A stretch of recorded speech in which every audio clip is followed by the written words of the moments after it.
se você quiser, o seu filho só vai passar ou não pela situação que o Rafael passou, pela mesma situação que o Rafael passou, por uma decisão que não é nem por desastre, nem por acaso. Única e exclusivamente, se ele vai passar pelo que o Rafael passou, é por uma decisão que é só sua. Seja pela decisão da mudança, de não ficar parado e querer fazer algo depois de conhecer o tamanho do problema, que eu acabei de te mostrar, ou seja pela decisão da inércia, de absolutamente nada fazer, de conhecer o problema e mesmo assim não fazer nada para evitá-lo, não fazer nada para resolvê-lo. Sim, porque esse problema, como eu já te falei, esse problema tem jeito, esse problema tem solução e o único que pode resolver esse problema na sua família é você. Lembra, o importante não é o que a gente aprende, não é o que se aprende, e sim o que a gente faz com o que a gente aprende, né? Porque aprendizado que não é colocado em prática normalmente não serve para nada. E a partir de agora, eu vou passar a mostrar para vocês, eu vou te passar o conhecimento necessário para que, se assim você quiser, você consiga resolver esse problema e entregue para os seus filhos essa decisão. Tá bom, Luciano, mas como é que a gente faz então? A gente faz o seguinte, existe uma regra. E a regra é: quem tem filhos e bens, quando morre, já falei isso para vocês, é obrigatório fazer um inventário. Certo? Só que a boa notícia é que você tem como evitar que o seu filho, que os seus filhos sejam enquadrados nessa regra. Então, tem como evitar o inventário, doutor? Tem como evitar o inventário. E como é que eu faço isso? Você faz isso realizando uma mudança de paradigma na sua vida. Usando a palavra da moda agora, né? Você tem que mudar o seu mindset. Eu falei isso esses dias na palestra semana passada, os meus amigos pegaram no pé. Mas é isso, né? Tem que mudar o paradigma. E o paradigma que tem que ser mudado é o seguinte: quem não tem vida eterna não tem que ter bens. Porque, veja, pessoal, é meio óbvio. Se a única coisa que a gente sabe quando vem para esse mundo é que a gente um dia vai partir dele, por que é que nós vamos ter um bem que é durável, que dura muito mais do que o nosso tempo de vida, no nosso nome? Porque, se for assim, você está indo para o caminho do inventário.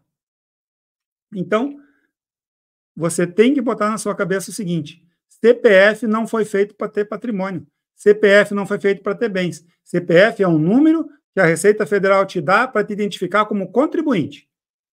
E é só, nada mais. Só que essa cultura não existe no Brasil. Ela tem que ser alterada. E a gente tenta trazer essa cultura, por isso que a gente fala que é uma mudança de paradigma, que é uma mudança de mindset, né? Porque você tem que alterar esse pensamento. E como é que eu faço isso, Luciano? Se CPF não tem que ter bens, onde é que eu vou botar os meus bens? Você vai botar os seus bens aqui, ó. Como é que se faz isso? Então, você vai fazer isso por meio de uma empresa que não faz nada. Eu vou pedir um pouco de atenção para vocês aqui, vou ficar bem no cantinho aqui embaixo para vocês conseguirem entender, certo? Então, esse bonequinho aqui no meio é você, aqui, esse prédiozinho aqui é o seu bem, é o seu patrimônio, e, através de uma empresa que não faz nada, você vai pegar o seu patrimônio e vai colocar aqui, ó, vai colocar dentro de uma caixinha que a gente chama de cofre, tá? Você vai tirar o patrimônio do seu CPF, vai colocar numa empresa que não faz nada, e essa empresa é uma empresa cofre. No dia, aqui, tá vendo essa linha pontilhada aqui? E aqui estão seus filhos, ó. Você tem o acesso a esse cofre. É você que tem o acesso ao cofre. Sabe o cofre mesmo? Que tem a chave e tem a senha? Você vai ficar com as duas coisas, com a chave e com a senha. E seus filhos vão ter, digamos assim, uma senha secundária. Essa senha secundária é uma senha que é poderosa. Ela vai poder tanto acionar a chave quanto acionar a senha primária. Porém, ela só vai ter validade no dia em que você não estiver mais aqui. No dia em que você não estiver mais aqui, os seus filhos com essa senha secundária vão então ter acesso à senha principal, à chave do cofre e, por conseguinte, vão ter acesso ao patrimônio que você guardou nesse cofre. Tá entendido isso, pessoal? Outra vez eu falei meio rápido e o pessoal não entendeu muito, mas é basicamente isso, simples como eu estou mostrando para vocês. Claro que existem outros sistemas mais complicados, a engenharia pode-se fazer o que quiser com relação a isso, né?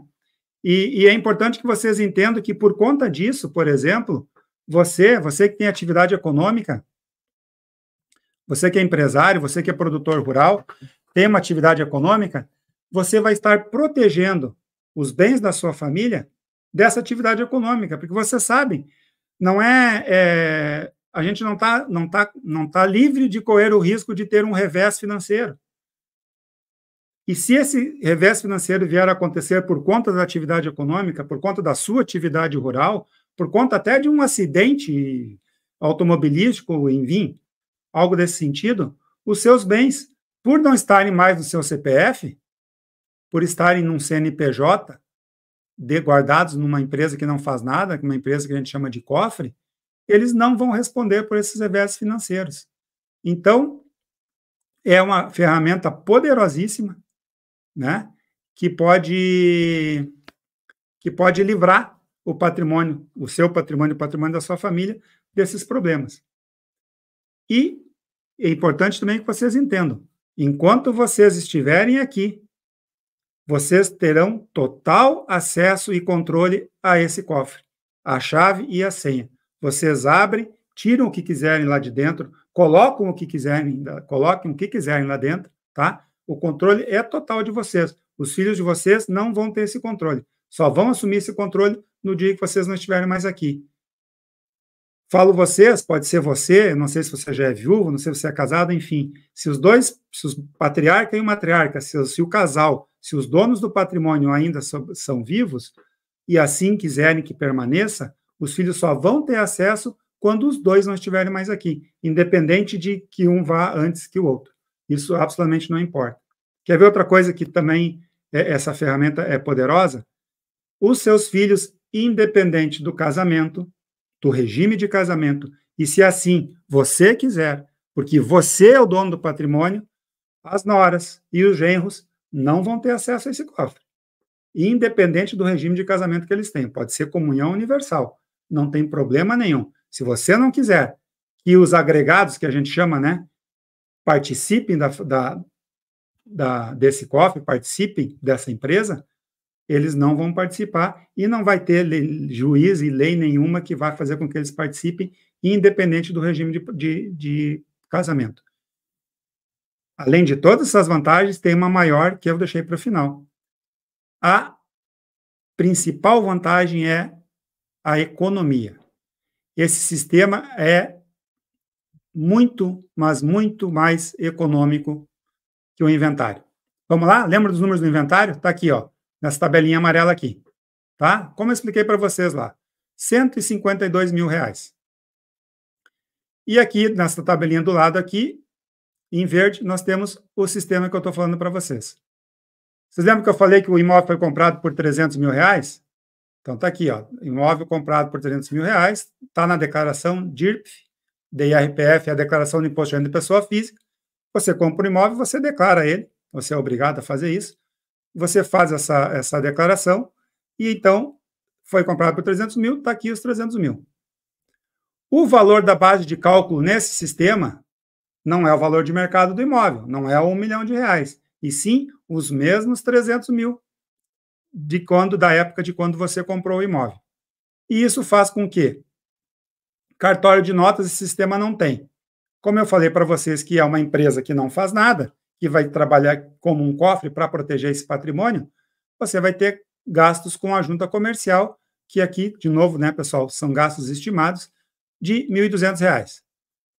Não tem ITBI, certidão, cartório de registro de imóveis é o mesmo valor, é os mesmos 0,5%, porque você vai ter que tirar do seu nome, vai ter que tirar do seu CPF para colocar nesse CNPJ, porém é 0,5%, de novo, sobre a base de cálculo da compra do imóvel, do valor quando ele foi comprado, de 300 mil e não de R$1 milhão, tá bom? E, por conseguinte, o imposto da morte, o imposto da herança, o ITCMD, também é de 7%, no inventário dava 70 mil, porém nesse sistema dá 21 mil. Por quê? Porque é 7% sobre os 300 mil, que é a base de cálculo do sistema, e não o 1 milhão, que é o valor de mercado. Advogado pode ver que não tem percentual aqui, é um valor acordado, no caso aqui está 50 mil reais. Como é uma empresa, você vai precisar de um contador, porque as empresas têm obrigações que elas têm que ser feitas, obrigações fiscais feitas perante a Receita Federal, vai precisar de um contador para cumprir essas obrigações, porém, como a empresa não faz nada, não tem compra e venda, não tem emissão de nota, não tem funcionário, você consegue, então, um valor muito mais baixo, você vai ter aí contador assistente, né, gastando R$ 1.200 por ano, tá, pessoal? Não é por mês, é R$ 1.200 por ano para manter esse sistema. E aí, então, vocês estão vendo aqui, o total, R$ 74.900. Vamos mais para frente. Lembra que tinha outros números, além daqueles do inventário, que seriam a perda do deságio com relação à venda do imóvel mais barato, o ganho de capital. Nesse sistema, tu não precisa vender nada. Então, é uma economia para os filhos, porque todo o patrimônio vai ficar na mão dos seus filhos, né? Com o ganho de capital, o imposto de renda sobre o ganho de capital subiu para 257 mil, custo total do inventário. O sistema, como vocês viram, é R$ 74 mil. Ficou no bolso do seu filho. Lembra que no bolso Rafael ficou 543? No bolso do seu filho ficaria a totalidade do patrimônio, R$1 milhão. É uma economia de R$ 382.100 entre esse sistema e o valor do inventário. E a perda patrimonial, que no caso do Rafael foi de quase 46%, nesse sistema ela é zero. A perda patrimonial nesse sistema é zero.